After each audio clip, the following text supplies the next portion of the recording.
En SEO, on pense souvent avoir tout couvert. Et pourtant, il y a une arme secrète là, juste sous notre nez, que beaucoup de monde ignore.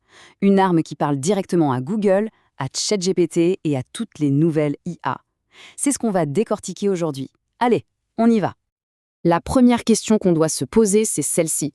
Et si, malgré tous les efforts, le SEO avait un angle mort? Ce truc énorme qu'on ne voit pas, mais qui peut laisser un boulevard à la concurrence. Bon, on connaît tous la chanson, hein. Les backlinks, le contenu optimisé, les Core Web Vitals, tout le monde se jette là-dessus. Mais le problème, c'est que pendant qu'on fait ça, on passe à côté d'un truc essentiel. Un truc qui nourrit directement les IA. Et franchement, c'est une sacrée erreur stratégique. Alors, ce fameux secret, c'est quoi? Eh bien, c'est Wikidata. Et la clé pour tout comprendre, elle est toute simple. Wikidata, ce n'est pas fait pour nous, les humains. C'est fait pour les machines.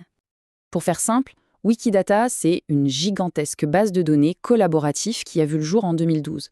Mais son objectif est super précis, donner à manger aux machines, leur fournir des infos qu'elles peuvent gober et comprendre direct. On oublie les belles phrases, là on parle de data brute, bien rangée, prête à l'emploi pour les algos.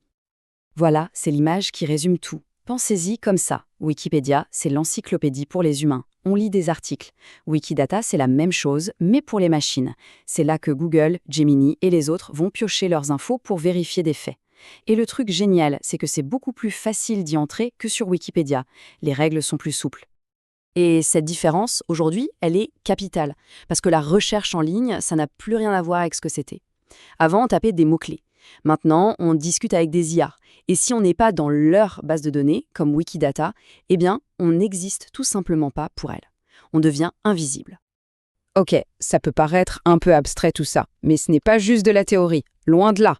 L'impact, il est réel, il est mesurable. Allez, on regarde les chiffres. La preuve par les faits. Prenez cette étude de la London School of Economics, c'est assez fou. Ils ont mis des thèses de recherche juste sur Wikidata, donc sans créer de page Wikipédia. Résultat, en 6 mois, boum, plus 47% de téléchargements. Ça, c'est de la visibilité concrète.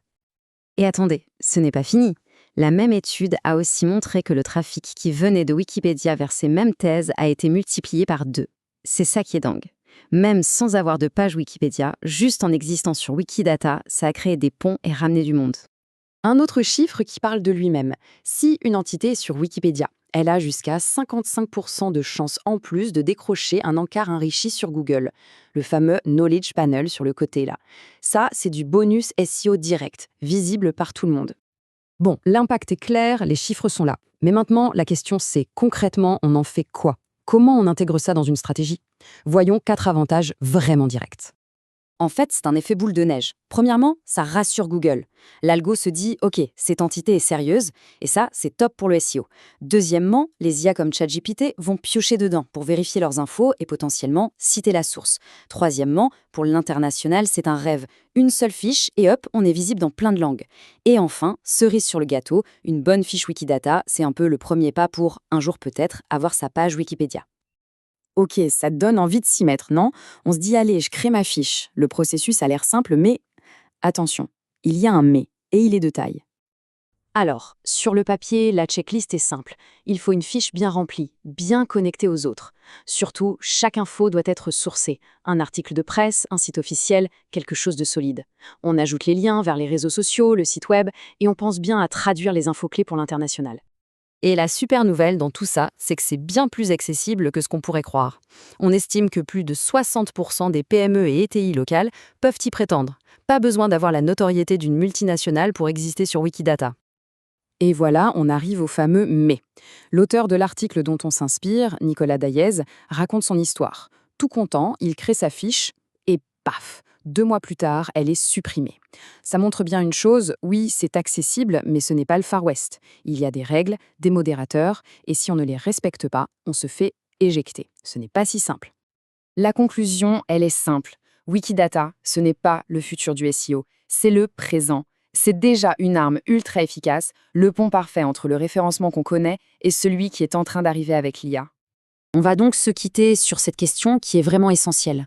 À l'heure où l'IA est en train de tout changer, est-ce qu'une présence en ligne est vraiment prête? Est-ce qu'elle est adaptée à ce nouveau monde? Parce qu'ignorer Wikidata aujourd'hui, c'est peut-être passer à côté d'un énorme morceau de la réponse.